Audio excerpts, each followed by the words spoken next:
की Margaret Alva के बीच मुकाबला।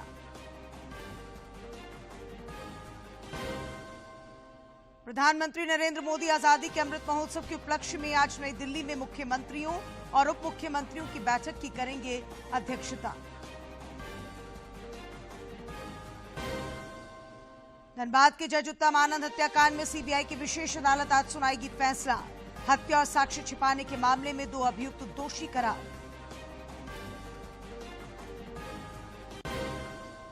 और साइबर अपराधियों के खिलाफ चलाए जा रहे राज्यव्यापी अभियान में जामताड़ा पुलिस को बड़ी सफलता। 2.5 लाख रुपए के साथ 4 अपराधी गिरफ्तार। क्रिप्टो करेंसी में कर रहे थे निवेश।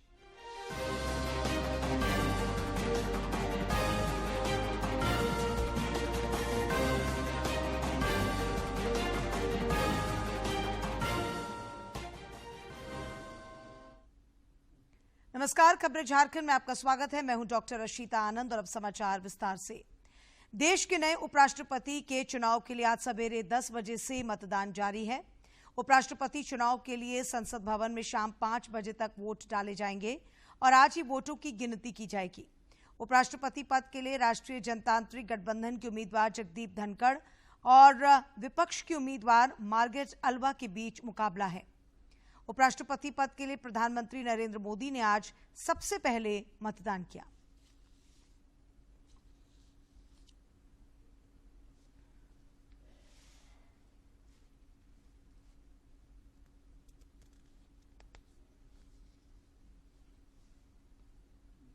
प्रधानमंत्री नरेंद्र मोदी आजादी का अमृत महोत्सव के उपलक्ष्य में आज नई दिल्ली में मुख्यमंत्रियों और उप मुख्यमंत्रियों की बैठक में अध्यक्षता करेंगे।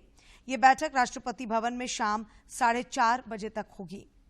भारत इस वर्ष 15 अगस्त को आजादी के 75 वर्ष पूरे कर रहा है। सरकार ने इस उपलक्ष्य में आजादी का अमृत महोत्सव एक जन उत्सव के रूप में आयोजित किया है। इस अवसर पर हर घर तिरंगा अभियान सहित अनेक कार्यक्रम आयोजित किए जा रहे हैं। प्रधानमंत्री नरेंद्र मोदी कल नई दिल्ली में राष्ट्रपति भवन में नीति आयोग की शासी परिषद की बैठक की अध्यक्षता करेंगे। बैठक में केंद्र तथा राज्यों और केंद्र शासित प्रदेशों के बीच सहयोग समन्वय बढ़ाने पर विचार विमर्श होगा। शासी परिषद की बैठक में शामिल होने के लिए झारखंड के मुख्यमंत्री हेमंत सोरेन दिल्ली पहुंच गए हैं। नई दिल्ली में राष्ट्रपति भवन के सांस्कृतिक केंद्र में होने वाली इस बैठक में केंद्र, राज्यों और केंद्र शासित प्रदेशों के बीच तालमेल और समन्वय बढ़ाने के विशेष प्रयासों के बारे में चर्चा की जाएगी। भारत में अगले साल होने वाले G20 शिखर सम्मेलन के कारण ये बैठक बहुत ही महत्वपूर्ण मानी जा रही है। और अब कोविड अपडेट। झारखंड समेत देश भर में पिछले कुछ दिनों से कोरोना संक्रमण का दायरा फिर से बढ़ता जा रहा है। पिछले 24 घंटों के दौरान देश में कोविड के 19,406 नए मामले सामने आए हैं, जबकि इस अवधि में 19,928 संक्रमित स्वस्थ भी हुए हैं। केंद्रीय स्वास्थ्य मंत्रालय के अनुसार देश में 1,34,793 मामले सक्रिय हैं। इधर झारखंड में पिछले 24 घंटों के दौरान कोरोना के 125 नए संक्रमितों की पहचान की गई है, जबकि इस दौरान 180 संक्रमित स्वस्थ भी हुए हैं। स्वास्थ्य विभाग के अनुसार राज्य में कोविड के सक्रिय मरीजों की संख्या घटकर 956 रह गई है। कोरोना के खिलाफ जारी जंग में देश में टीकाकरण अभियान तेज गति से जारी है। केंद्रीय स्वास्थ्य मंत्रालय के अनुसार देश में अब तक कुल 2,05,57,00,000 से अधिक कोविड रोधी टीके लगाए जा चुके हैं। और अब सेहत की बात में जानते हैं फाइलेरिया रोग से बचाव और इसके इलाज के बारे में। 28 जिलों में फैले फाइलेरिया के उन्मूलन के लिए केंद्र सरकार मिशन मोड में काम कर रही है। इस बीमारी से निपटने के लिए जहां एक ओर तकनीक के साथ साथ नई जांच किट बनवाने पर काम चल रहा है, वहीं दूसरी ओर इस बीमारी से बचाव के लिए वैक्सीन बनाने पर भी काम चल रहा है। अभी हमने डायग्नोस्टिक्स पे इसके ऊपर काम करना शुरू किया है। जो जांच करने की जो विधि होती है वो हम कुछ जैसे टेस्ट होते हैं हम नए बना रहे हैं, और हम एक इंडियन इम्यूनोलॉजिकल लिमिटेड एक जो कंपनी है जो कि भारत सरकार की ही एक उसमें डेयरी डेवलपमेंट बोर्ड की एक कंपनी है, उनसे हमारी बातचीत चल रही है इसकी लिम्फेटिक फाइलेरियासिस की वैक्सीन बनाने के लिए। फाइलेरिया के उन्मूलन के लिए एक रणनीतिक बदलाव किया गया है। अब 3 दवाओं के कॉम्बिनेशन को अपनाया गया है। जानकार कहते हैं कि अगर मास ड्रग अभियान चलाया जाए तो अगले 5 साल में बीमारी के फैलाव को रोका जा सकता है। सो IDA बन गया, आइवरमेक्टिन, DEC प्लस अल्बेंडाजोल, ये 3 ड्रग जब देनी शुरू की, उसके बाद फिर हमने उसको 2 जिलों में हमने इसके ऊपर शोध किए। एक यादगीर है कर्नाटका में और एक सिमडेगा है जो झारखंड में है। तो इन दोनों जिलों में काफी हमने काम किया, इसका सेफ्टी ट्रायल्स किए और बताया कि ये इसकी कंप्लायंस कैसी है, लोग इसको एक्सेप्ट करते हैं या नहीं करते, इसके साइड इफेक्ट्स क्या हैं, और उसके बाद ये फिर भारत सरकार ने उसको एक्सेप्ट किया और अभी 21 जिलों में IDA दिया जा रहा है।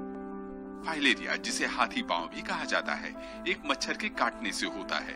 ये मच्छर गंदे पानी में पनपता है और ये मच्छर रात में काटता है। फाइलेरिया के प्रति अभी भी जागरूकता की कमी है, लेकिन लोग समय पर इसका इलाज कराएं तो ठीक हो सकता है।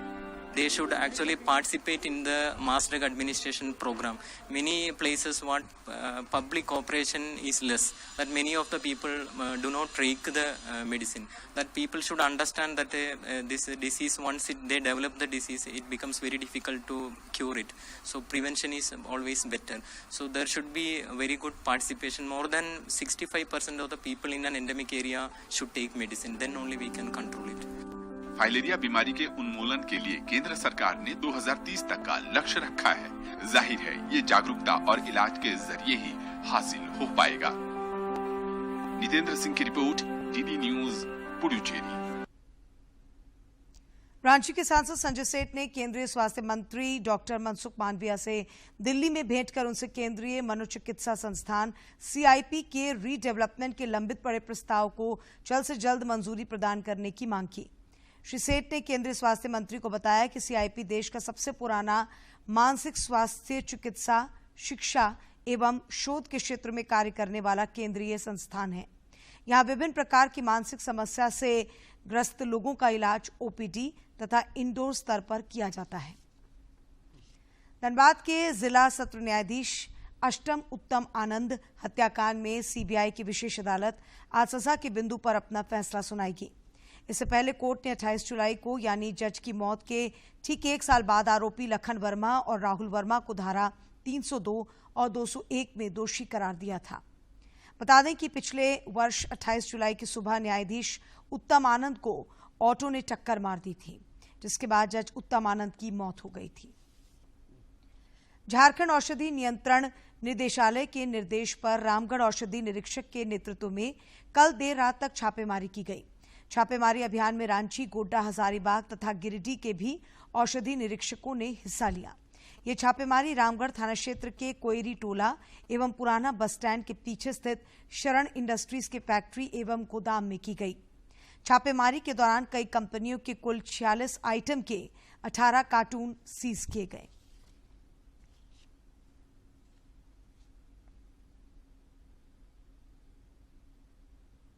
कुछ ड्रग, ये जो प्रोडक्ट हैं रामगढ़ जिला स्थित किसी एक जगह में यहाँ पे मैन्युफैक्चर किया जा रहा है। तो इस कंप्लेंट के बेसिस में एक टीम का गठन हुआ जिसमें 6 मेंबर थे।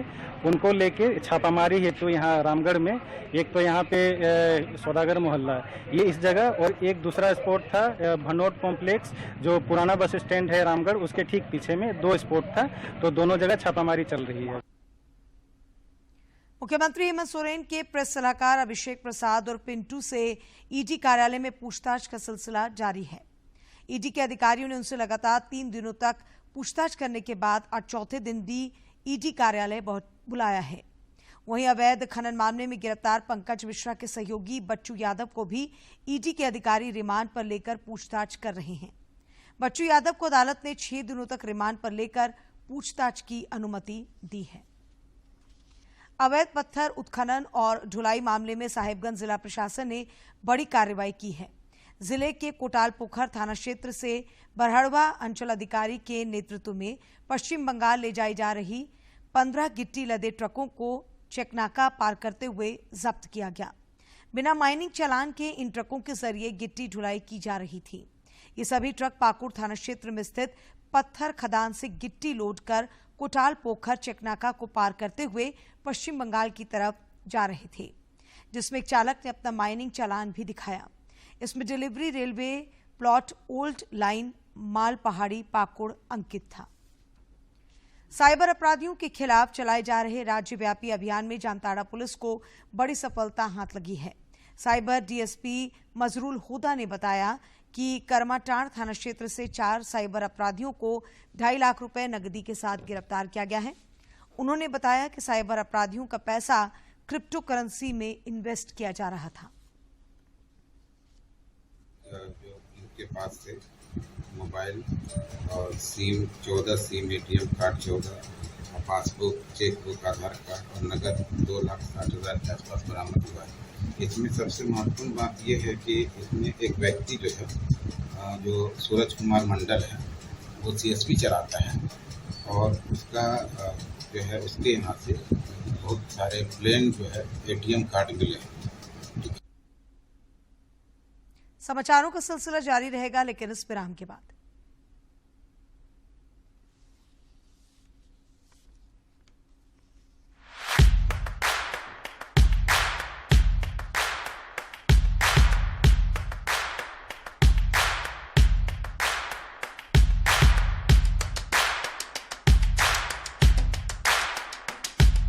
जितना संपन्न हम जमीन के अंदर है, उतना ही संपन्न हम जमीन के ऊपर भी।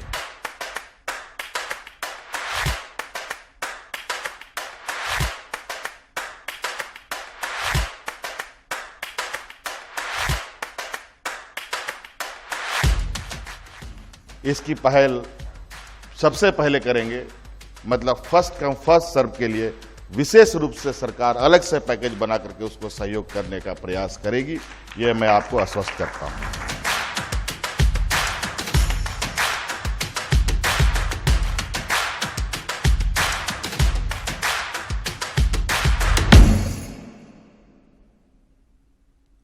विराम के बाद आपका एक बार फिर स्वागत है। चतरा जिले के हंटरगंज थाना क्षेत्र में एक सनकी प्रेमी ने एक नाबालिग और उसकी सो रही मां पर एसिड से हमला कर दिया। मामला डाहा पंचायत अंतर्गत डेबो गांव का है। बताया गया है कि एक तरफा प्यार में पागल सनकी प्रेमी ने प्रेमिका और उसकी मां के ऊपर तेजाब फेंक दिया, जिससे मां और बेटी गंभीर रूप से घायल हो गए। ग्रामीणों ने आनन फानन में दोनों को सामुदायिक स्वास्थ्य केंद्र में भर्ती कराया, जहां से प्राथमिक उपचार के बाद दोनों को मगध मेडिकल कॉलेज रेफर कर दिया गया है। राष्ट्रमंडल खेलों में कल का दिन भारत के लिए पदकों की सौगात लेकर आया। भारत ने शानदार प्रदर्शन करते हुए कुश्ती में 6 पदक जीते। बजरंग पुनिया, साक्षी मलिक और दीपक पुनिया ने भारत के लिए स्वर्ण पदक जीता। राष्ट्रमंडल खेलों में बजरंग पुनिया ने फ्री स्टाइल 65 किलोग्राम वर्ग में कनाडा के लचलान मैकनेल को 9-2 से हराया। बजरंग ने इससे पहले 2018 में गोल्ड कोस्ट में राष्ट्रमंडल खेलों में भी गोल्ड मेडल जीता था। भारतीय महिला रेसलर साक्षी मलिक ने राष्ट्रमंडल खेलों में स्वर्ण पदक पर कब्जा जमाया। साक्षी ने फ्री स्टाइल 62 किलोग्राम वर्ग में कनाडा की एना गोडिनेज गोंजालेस को चित करके स्वर्ण पदक अपने नाम किया।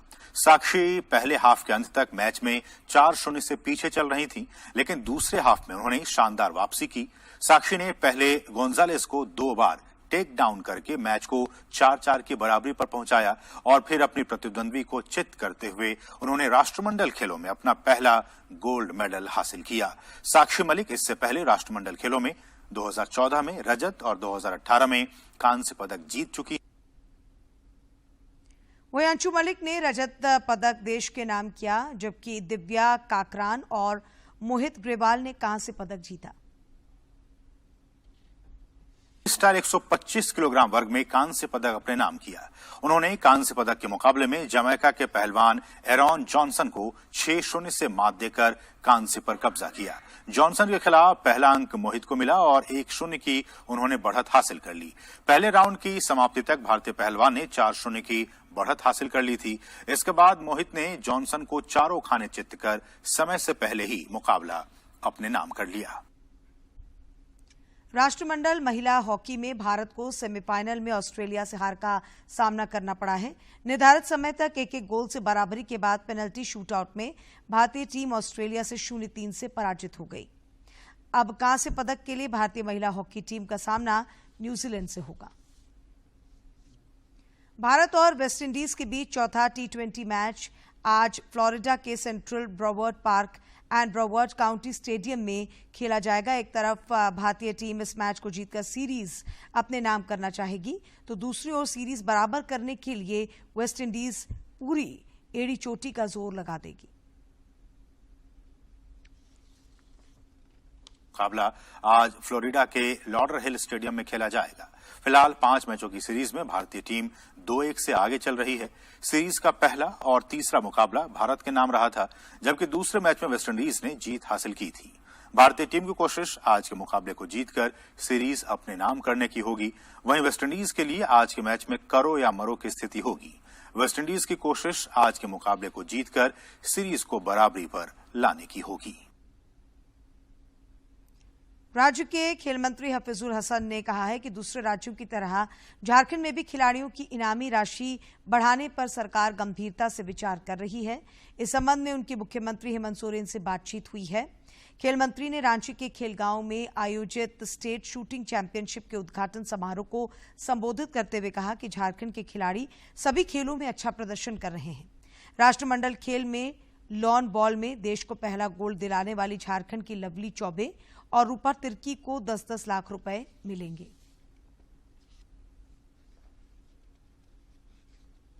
देश में आजादी के अमृत महोत्सव के तहत हर घर तिरंगा अभियान चल रहा है। इसी के तहत बोकारो जिले में जीएसएलपीएस की दीदियों ने प्रभात फेरी निकाली और घर घर संपर्क अभियान चलाया ताकि लोग इस अभियान को सफल बना सकें। जीएसएलपीएस की दीदियों ने ग्रामीणों से अपील की है कि 13 से 15 अगस्त तक अपने अपने घरों में तिरंगा लहराएं।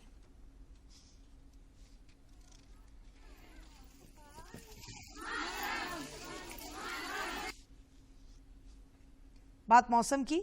राजधानी रांची समेत राज्य के कई इलाकों में कल से अच्छी बारिश की संभावना है। रांची स्थित मौसम विज्ञान केंद्र के अनुसार बंगाल की खाड़ी में एक निम्न दबाव का क्षेत्र बन रहा है, जिसके कारण राज्य में अच्छी बारिश की संभावना है। मौसम वैज्ञानिक अभिषेक आनंद ने बताया कि अभी जो डेफिसिट है वह 46% है। इस बारिश से उस डेफिसिट में भी कमी आने की पूरी संभावना है। मानसून की बारिश की कमी के कारण राज्य के ज्यादातर इलाकों में सुखाड़ जैसे हालात बन रहे हैं। हालांकि पिछले 3-4 दिनों से थोड़ी बहुत बारिश होने के बाद धान रोपनी का काम शुरू हुआ है।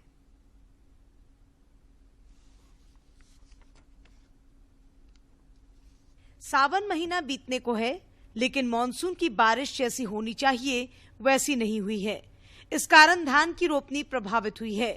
हालांकि इस हफ्ते हुई थोड़ी बहुत बारिश और मोटर पंप के सहारे लोगों ने धान रोपनी का काम शुरू किया है। इकट्ठा खेत रोपते हैं ना, तो जैसे मान लीजिए आधा खेत रोपे हैं, आधा मतलब गहरा जो है वो रोपे हैं, बाद में तो निजे चला के रोप रहे हैं 24-25 कट्ठा रोप रहा है। किसी तरह आदमी किसी तरह तो तनी मनी रोप रहा है कि नहीं रोपेंगे तो खाएगा कांची, इसीलिए रोप रहा है। पानी ला रहे हैं, मशीन चला कर सोती से ला रहे हैं। जैसे ही सोती नाला बहा है ना, तो इससे हम पानी चला कर भरे हैं। गिरिडीह के जिला कृषि पदाधिकारी सुरेंद्र कुमार सिंह मानते हैं कि पानी के अभाव में धान रोपनी नहीं होने से किसानों के बीच संकट बढ़ा है। उन्होंने किसानों को वैकल्पिक खेती की सलाह दी है। कठिनाइयां हैं, परेशानियां हैं, और मैं चाहता हूं कि हमारा जो अभी जैसे मान जिन किसान भाइयों द्वारा पिछड़ा नहीं लगाया गया है, तो उसको हम ये सुझाव दे रहे हैं कि जो कम अवधि वाली धान की जो कम अवधि वाली जो हमारे वेराइटीज हैं, प्रजातियाँ हैं, किस्में हैं, उसको जैसे ललाट है, वंदना है, अभिषेक है, MT-10 है, IR 64 है, इस प्रकार की वैरायटी जो है वो हमारे बीच किसान भाई लेकर के जिले में करीब 88 हेक्टेयर भूमि पर धान रोपनी का लक्ष्य रखा गया था, जिसके विरुद्ध अब तक महज 2.5% धान रोपनी हुई है। गिरिडीह से रमेश प्रभाकर की रिपोर्ट। और अब कुछ खबरें राज्य के विभिन्न जिलों से।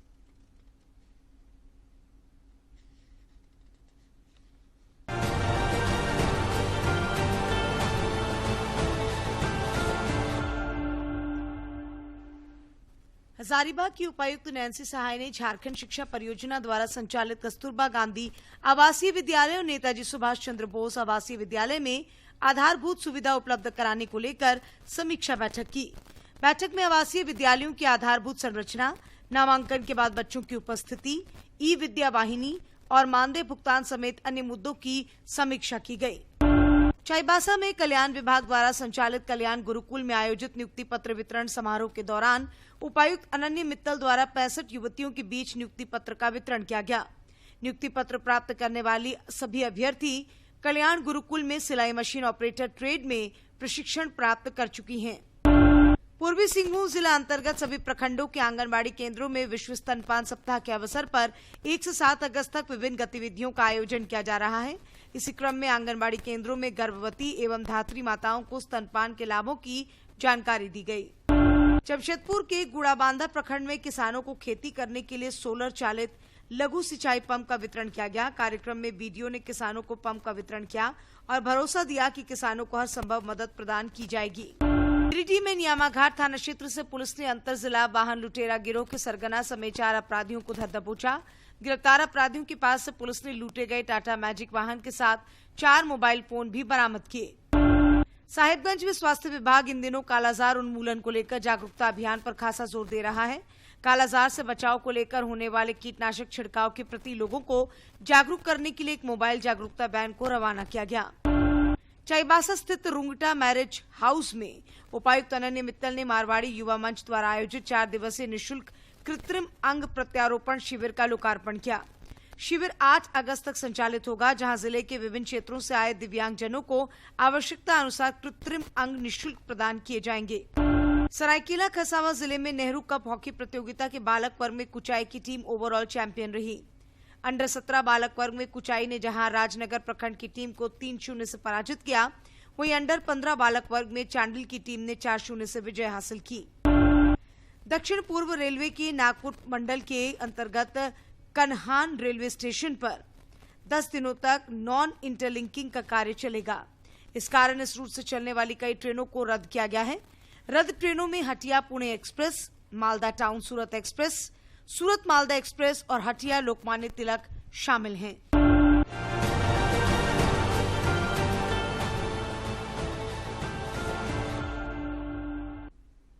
आजादी के सफर के आज की कड़ी में देखते हैं कितना खास है आज का दिन।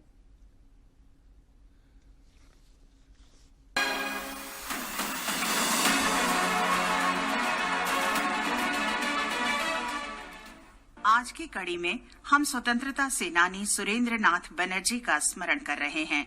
उनकी मृत्यु 6 अगस्त 1925 को हुई थी। राष्ट्र गुरु के रूप में लोकप्रिय बनर्जी ने 1876 में ब्रिटिश भारत में अग्रणी राष्ट्रवादी संगठन इंडियन नेशनल एसोसिएशन की स्थापना की थी। सुरेंद्रनाथ बैनर्जी का जन्म 10 नवंबर 1848 में कोलकाता में हुआ था। उन्होंने 1870 में भारतीय सिविल सेवा की परीक्षा उत्तीर्ण की, लेकिन ब्रिटिश शासन ने उन्हें अयोग्य ठहरा दिया। इस फैसले के विरोध में मुकदमा जीतने के बाद सिलहट में सहायक मजिस्ट्रेट के रूप में उनकी नियुक्ति हुई, लेकिन जल्द ही ब्रिटिश शासन ने उन्हें गलती का हवाला देते हुए बर्खास्त कर दिया और इस बार उनकी अपील को ब्रिटिश अदालतों ने भी खारिज कर दिया।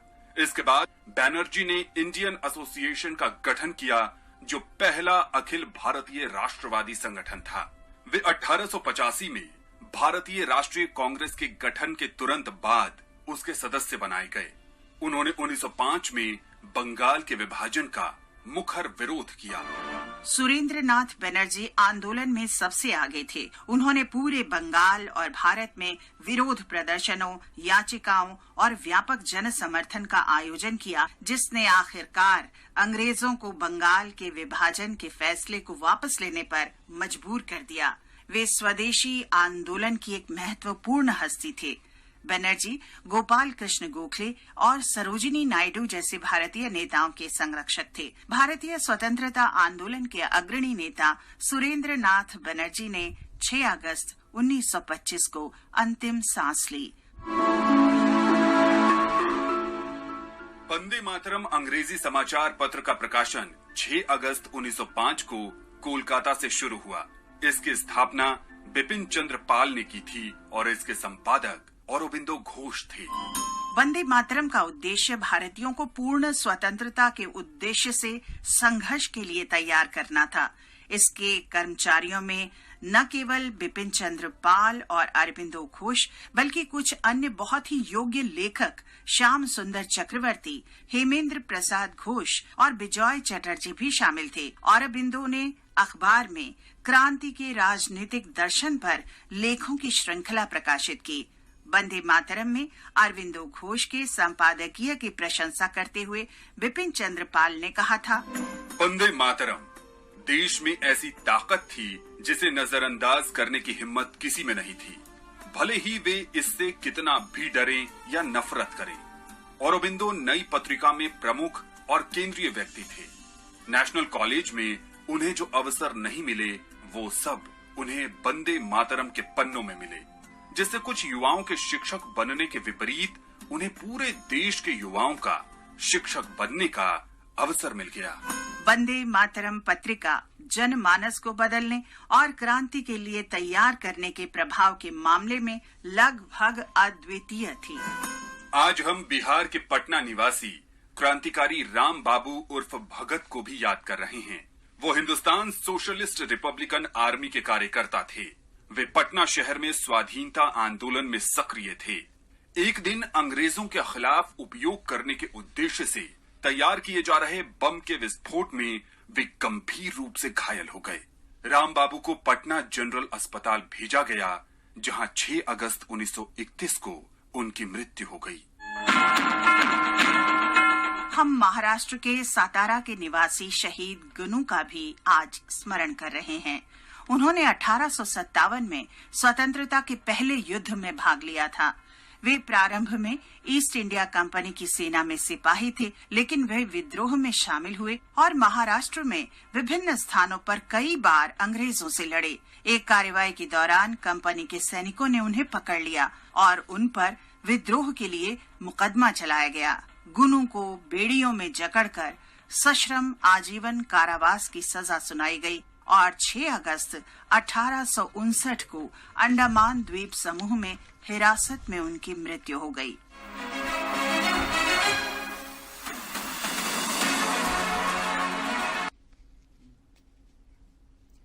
दूरदर्शन झारखंड पर पल पल की खबरों से जुड़े रहने के लिए आप हमारे social media platform Twitter, Facebook और यूट्यूब से जुड़ सकते हैं, क्योंकि खबरों से जितना बाखबर रहना जरूरी है उससे ज्यादा जरूरी है सटीक, संतुलित और निष्पक्ष समाचार। हमारा ट्विटर हैंडल है DD न्यूज झारखंड और फेसबुक पेज है RNU DDK। आप हमें YouTube channel Jharkhand DD news पर भी देख और सुन सकते हैं।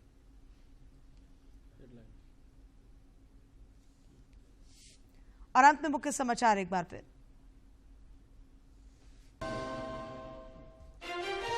देश के नए उपराष्ट्रपति के चुनाव के लिए मतदान जारी। एनडीए उम्मीदवार जगदीप धनखड़ और विपक्ष की मार्गरेट अल्वा के बीच मुकाबला। प्रधानमंत्री नरेंद्र मोदी आजादी के अमृत महोत्सव के उपलक्ष्य में आज नई दिल्ली में मुख्यमंत्रियों और उप मुख्यमंत्रियों की बैठक की करेंगे अध्यक्षता। धनबाद के जज उत्तमानंद हत्याकांड में सीबीआई की विशेष अदालत आज सुनाएगी फैसला। हत्या और साक्ष्य छिपाने के मामले में 2 अभियुक्त दोषी करार।